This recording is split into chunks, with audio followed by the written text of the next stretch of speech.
Tonight, backlash over plans to store asbestos near homes and businesses in Port Augusta. And Peterborough's main street earns itself the reputation as one of the best in the state. This is Southern Cross News with Fraser Goldsworthy. Good evening. First tonight, after years of talk, the federal and state governments have agreed on a funding model for overtaking lanes between Whyalla and Port Augusta. Rowan Ramsey has welcomed the deal, but his praise wasn't without sharp criticism. They shook hands last year, but 18 months later, construction of overtaking lanes between Whyalla and Port Augusta hasn't even gotten off the ground. Until this week, both tiers of government hadn't reached a funding agreement on the $9 million spend. But a deal's finally been reached, much to the relief of Grey MP Rowan Ramsey. I had to keep at it and come back to it, so it's been a very long process, but boy, oh boy, I'll be pleased when I see them done. Tensions have been high since Mr Ramsey launched a petition on the issue last month. Member for Giles Eddie Hughes fired back, saying the federal member should have just called him for an answer. I wonder what the announcement we made together that I invited him to at Lincoln Gap 18 months ago was, if they weren't intending to do any work for 18 months. Putting hostilities aside, Mr Ramsey is pleased work will finally get underway on the lanes. He says with the Army and Port Bonython diesel terminal putting more heavy vehicles on the road, the new lanes are a matter of public safety. It'll be a bit of a pressure relief valve, if you like, of places where people can overtake safely, and we know what that does. The passing lanes work quite well in lots of places. John Hunt, Southern Cross News. SA Water is seeking approval from the EPA to store asbestos pipes at its depot in Port Augusta.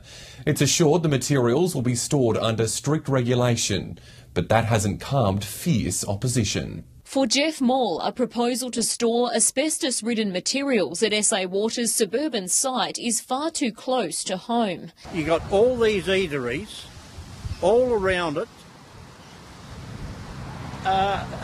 children's playground where they have parties twice, 3 times a week. The EPA told residents surrounding the Port Augusta depot that SA Water proposes to store pipes made up of the carcinogenic material before it's disposed of at landfills. It's stored securely in a steel asbestos bin, and it's always double wrapped.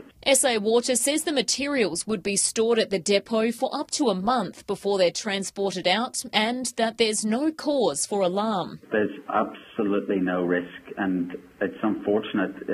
People obviously have concerns with asbestos. In particular, it is a risk when the fibres are airborne. As I say, when we're on site, our practices ensure that we have the material wet.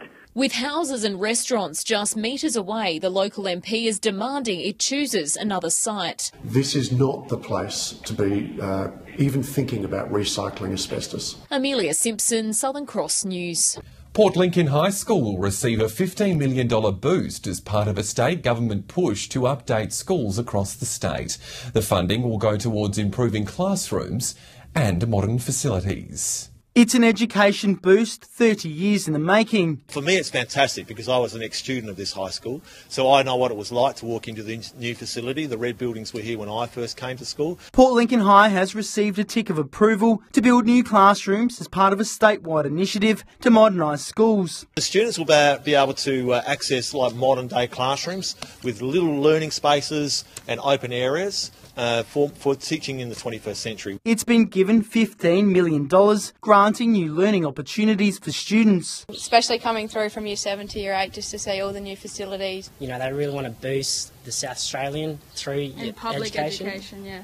Yeah, and I'm glad they are investing the money into that to get that better education just for everyone on the peninsula. The injection is part of a $1 billion move by the state government to develop new infrastructure while upgrading public schools. Port Lincoln High hoping the grant secures future opportunities for local students. Many of our kids are either going into vet pathways into the trades area, which is still viable in Port Lincoln, and a large number of kids are leaving Port Lincoln from the 3 schools to go on to university. Jason Kemp, Southern Cross News.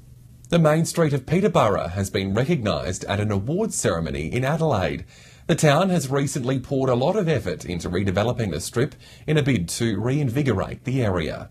It's arguably the heart and soul of any country town, and Peterborough's main street has been named one of the best. Just to think that Peterborough, out of all of South Australia, has been nominated and then made it to the finals is a wonderful thrill for Peterborough and a real boost.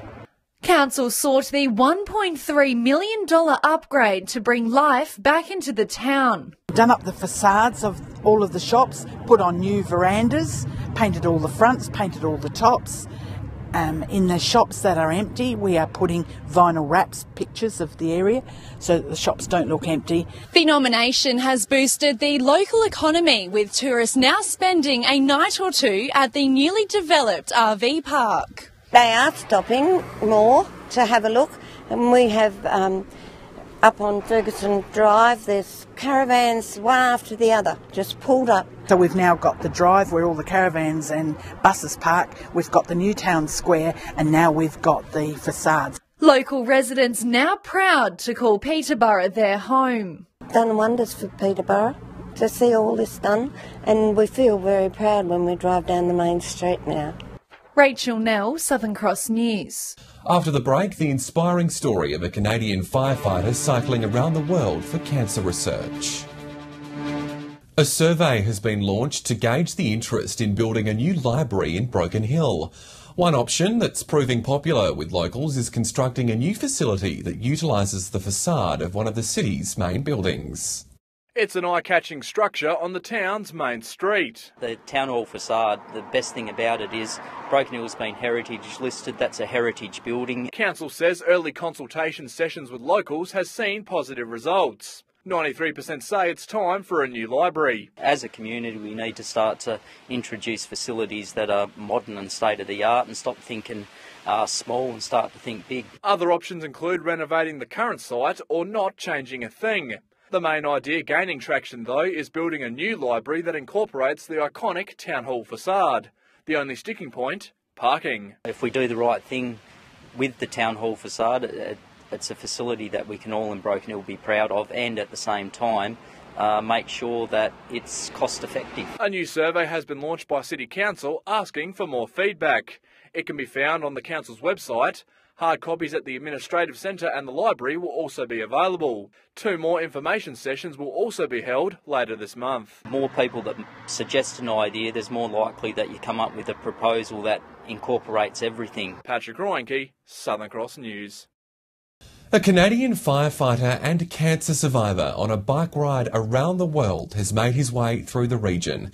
He's on an epic mission to support cancer research, and Southern Cross News caught up with him in Port Augusta. He's fought fires and he's fought off cancer, and for this Canadian fiery, you'd think cycling in the harsh Australian outback should be a walk in the park. The doctor told me to get my affairs in order, which basically meant prepare an obituary or prepare for not being around, and I thought, what have I really done with my life? After recovering from cancer, Rudy picked up his bike, using long service leave from his role in the fire department to ride around the world, raising funds for cancer research. One thing has helped him through the tough times. Positive mindset is really what keeps people going through my treatment, through everyday life, through getting across your notorious desert that I just came across. En route to Melbourne from Perth with the support of Aussie firefighters, Rudy stopped in Port Augusta today, escorted by our local MFS. A very special thing because firefighters have a 70% greater risk of cancer, so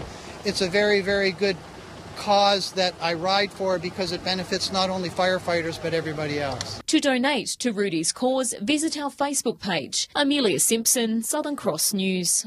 A group of women have gathered on the Eyre Peninsula to hear the inspirational story of a woman who battled domestic violence. The White Ribbon brunch, hosted by Zonta, discussed the impacts domestic violence has on the community. An inspirational story of survival after suffering the most devastating form of abuse. It's pretty soul-destroying living in a situation through domestic violence but also child abuse. Glyn Scott's life story has been one of heartache but also of tremendous courage. As a young girl, she was traumatised by child abuse, her beating so severe she says it was a miracle she survived. She also battled with domestic violence later in life. Glynn made history by winning a High Court decision that ruled because her accused rapist was her husband, it gave him no immunity. Her powerful story leaving women in tears. By sharing my story, people know exactly what it's like to live in that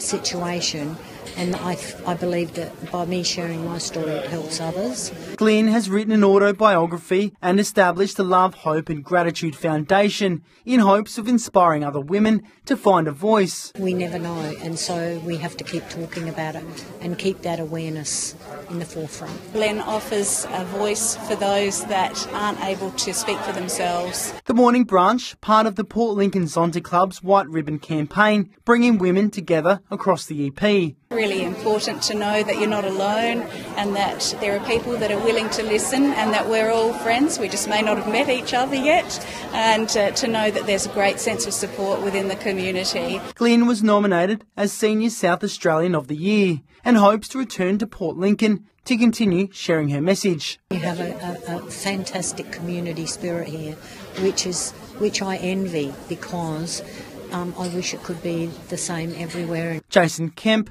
Southern Cross News.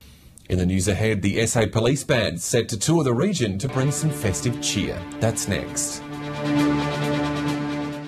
The SA Police Band will be spreading some Christmas cheer across our region next month.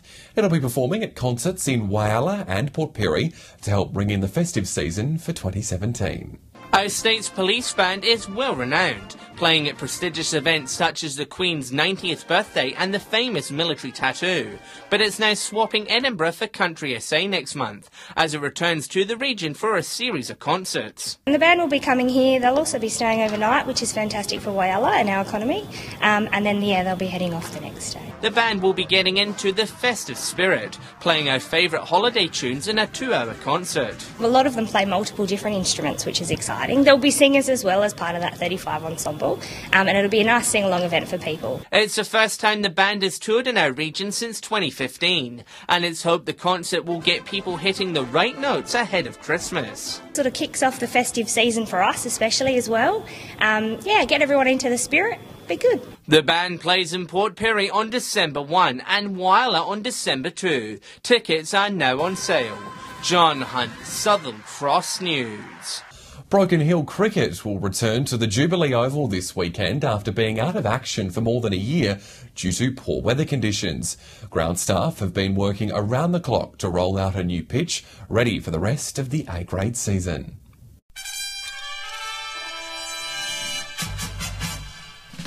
The summer of cricket is warming up in Broken Hill, and it's only going to get better. The Jubilee Oval will host its first game of cricket in over 12 months, after being torn up by a rough footy season and a harsh wet winter. It looks like it's come back very well, and I think we should see a pretty good wicket for the first game tomorrow. 2020 cricket on it. Staff have been tirelessly working on a new turf which is ready for action. Yeah, we had to plant about 15 metres of grass in it, and I think, as I say, caused a few issues last year, having to reschedule to the Alma for a full season. Back on the Jube will take a fair bit of pressure off the Alma wickets as well. The South Cricket Club will be one of the first sides to play on the new wicket, taking on Central at midday. Yeah, really good. We're excited to come back in and play. It's a really good oval, good facilities. You can actually sit in the grandstand and watch from above, which is always good. The early pitch report says bowlers will have a good time with the new ball, but if the batsmen can persevere, there's runs to be had. It'll be a marvellous day for cricket. Good cricket wicket in general, I think. Patrick Roinke, Southern Cross News. And on that note, here's this week's cricket tips. Yeah, g'day and welcome to this week's round of cricket tips for Port Augusta. This week we see West Augusta take on Central Stirling at Etzer. Both sides have got 2 wins each, so this should be a very good match and a close match as that. At this stage, I'm going to lean towards Central Stirling to beat West. The other match sees South Augusta take on Corn at Braddock Park. Corn, who's last year's grand finalist, haven't won a matches yet, and I can't see them beating South Augusta, who are possibly the best team right now in the town. So here's my 2 winners, Central Stirling and South Augusta. Round 5 of Port Pirie cricket starts on Saturday at Globe Oval with Props taking on Southport. Southport are still looking for their first win, while Props sit on the top of the table. It's going to be tough work for the Southport, and I'm tipping Props. On Sunday at Globe Oval, it's Solly North up against Wandera. Solly North were disappointing last week and we're looking to improve on that effort. Wandera just continue to get the job done. I'm tipping Wandera. Round 3 of Whyalla cricket sees North Whyalla play South Whyalla at Memorial Oval on Saturday. North Whyalla have come off 2 wins and South Whyalla come off 2 losses. North Whyalla will be looked to be led by Chad Clothier at the top of the order and Dave Miller and Sam Lewis with the bowling lineup. South Whyalla will look into Pat MacArthur and Blake Turner-Weebrick to lead their team to victory. I'm tipping North Whyalla. In Sunday's game, we have Rapina versus Central Whyalla at Memorial Oval again. Rapina will be looking to Greg Feebig to lead their team with plenty of runs and probably young Matt Woolford to take the wickets. Central Whyalla looking for Brad Smith, Isaac Smith and Josh Bartell to lead their team to victory. I'm tipping Central Whyalla by plenty. Welcome to this weekend's Port Lincoln cricket tips. The first game of the round sees Todd River and Waybacks out at Dorwood. This will be a really tight game. Both teams need a win. Going to tip Todd River at home in this one. Next game sees Lincoln South and Southern Air at Poole Oval. Southern Air were too good last week for Tasmans and they should easily get over the line against Lincoln South. And in the final game of the round sees Tasmans and Charlton here at Centenary Oval. Charlton's racked up a massive 269 last week while Tasmans could only manage 120. Charlton should be too strong in this match. Thanks for listening to the Port Lincoln Cricket Tips. Final round of South Australian pre-selection 2020 games tomorrow. Central's take on South at the first game back on the Jubilee wicket. Central, having won 2 of the previous rounds, look like they'll make it 3 out of 3 against South. The Southerners struggling to get a few runs on the board at the moment. In the other game at the Alma Oval, West take on North to qualify for the final. I think this looks like being a little bit one-sided, with West likely to advance to the final. North, without Tobias Hack and Cody Howard tomorrow, will really struggle to find the necessary runs. Stay with us. Next, Nicole has the weather. A wet day across the region, but hopefully some relief on the way. I'll have the details next.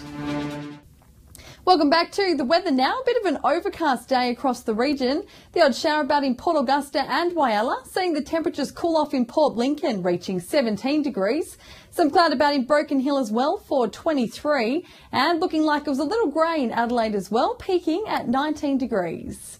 Having a look at the satellite, low cloud over the southeast near a cold front pushing across the state is causing a few light showers. On the Gulf waters, a bit of a choppy day with winds up to 25 knots, seas at around 2 metres with a south-southwesterly swell, sunrise just after 6:15, sunset nudging 7:50. A bit of bad news for the weekend ahead. Rain on the way for Port Augusta and Whyalla. The odd shower about in Broken Hill as well. Struggling to see any blue sky in Port Lincoln with plenty of cloud cover. Heading for a top of 21 in Clare. And a bit of a change up in Adelaide for 23 with sunny weather. Over the next few days, we're in for a mix of conditions in Port Lincoln, switching between showers and fine weather.